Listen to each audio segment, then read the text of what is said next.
Now here's something else. This is probably going to give me enough light, you know, just this little thing in here. Eventually I might put a fluorescent 4-foot fluorescent fixture on the ceiling or something for more light. But for this, it's probably okay. But of course I've got my construction light at the ready. Okay, I'm always trying to think about that, and I've got my phone out here, and I play my music. I've got my nice cold Diet Coke here. I'm all set, man. I can be out here all day long, because here's the thing. It's like 60 degrees outside. We're in the middle of winter. We've got a little heat snap here, and I'm hoping, my goal is to get this all done in one day. You know, everything. For all of these doors, I got 14 doors here. Let's see, 1, 2, 3, 4, 5, 6, 7. And this is a bifold door, so I count that as 2, 8, 9, 10, 11. These are the bifold doors for where the washer and dryer go. 11, 12, 13, 14. Oh yeah, I got the garage, the door between the condo and the garage door. I've got that to do too. And I'm thinking about leaving that on the hinges. Eventually I'm going to be replacing the hinges and stuff. But I can take the doorknobs off, because then when I get ready to leave, I can keep it like that, and that'll keep some of the cold from coming into the condo. And for the next day, let's say, coming into the condo, or else I take this out and put it here. If it was in the middle of summer, I'd take the door out and do it. But see, I can do it in place. Once I take that off, I don't have to worry about getting paint on the hinge. I'll do the best I can, you know. And these tags, I'm just going to paint over these tags. These are the 20-minute rated label door tags for this particular door, because it's between the garage and your living space. But you know, if I get a little bit of paint on these hinges are going to be replaced with new ones anyways. I'm going to get a different color. And then I'll probably take this weather stripping out with a stiff putty knife, and it pulls out of a little groove there. I'll probably do that so that if I close this door a little bit, like right there, I don't want this edge to hit that if this paint's still wet, you know what I mean? And so I can take that out, and then I can gently close the door, and then I'll just cut a little bit of craft paper and slide it in there, you know, a 6-foot piece on that side and a little bit in here, so that I can paint this door in place. And yeah, you can paint doors in place. It's just a lot more of a pain to do that. I like to take everything out, get it all set up.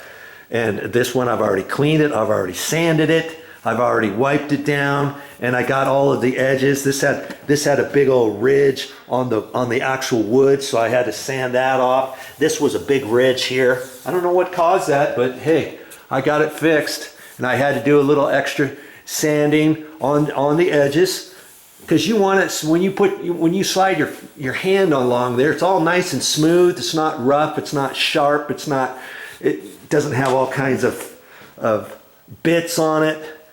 And so I've got that one to do too. Okay,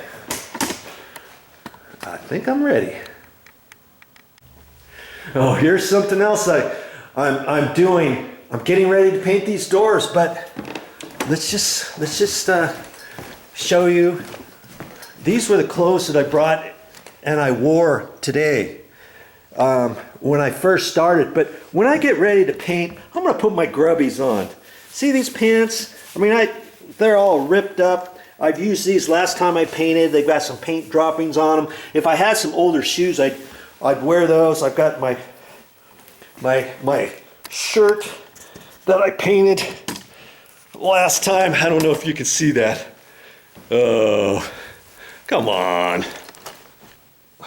See, I got paint all over my shirt, and I've got an old sweatshirt on. And, you know, be ready. Don't be messing up all your clothes. Just have some different clothes that you've earmarked for painting, and save those for any time you paint.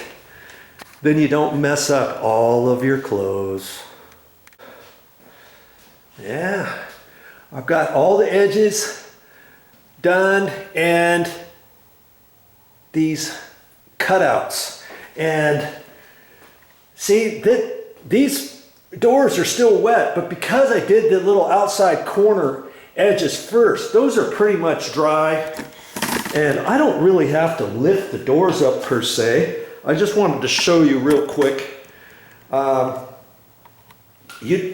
You know, if the edge of the door still is wet, it's not really wet because it's already dried, and because I got the screws on the bottom of the door, I can just grab it here. Even though this edge right here is still wet, I can just take this and just walk it back and forth like that. If you don't want to lift the door, you know, if you got some solid doors or whatever, see, I can lift it with a little bit of effort if they're just hollow core doors, right? But I can just tilt it back and forth like that, get it back into place. And even though the back side of that door is wet, I can start working on these and do the edges wherever I think they need to, and then I'll do the cutouts. Okay?